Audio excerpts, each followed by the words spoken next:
Monica Productions Subaskaran தயாரிப்பில் அறிமுக இயக்குனர் ஏஆர் ஜீவா இயக்கத்தில் அனுபமா பரமேஸ்வரன் நடிப்பில் லாக்டவுன் டிசம்பர் 5 முதல் திரையரங்குகளில்.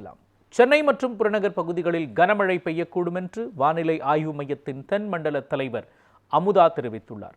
சென்னை நுங்கம்பாக்கத்தில் செய்தியாளர்களுக்கு பேட்டியளித்த அவர், தென்மேற்கு வங்கக்கடலில் உருவான டித்வா புயல் வட தமிழகம் நோக்கி நகர்ந்து வருவதாக தெரிவித்தார். இதனால் சென்னையில் 75 கிலோமீட்டரும் டெல்டா மாவட்டங்களில் 80 கிலோமீட்டர் வேகத்திலும் தரைக்காற்று வீசக்கூடும் என்றும் கூறினார். இந்த டித்வா புயலானது வலுவிழக்க வாய்ப்புள்ளதாகவும் அவர் கூறினார்.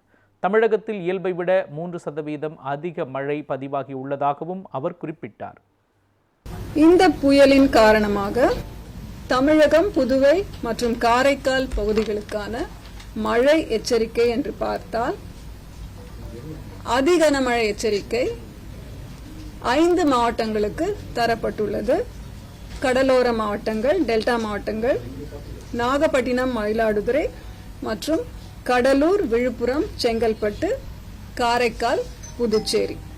மீனவர்களை பொறுத்தவரை 29, 30 நவம்பர் தேதிகளில் 70 முதல் 80 கிலோமீட்டர் வேகத்திலும் இடையிடையே 90 கிலோமீட்டர் வேகத்திலும் கடலிலே காற்று, சூறைக்காற்று வீசக்கூடும்.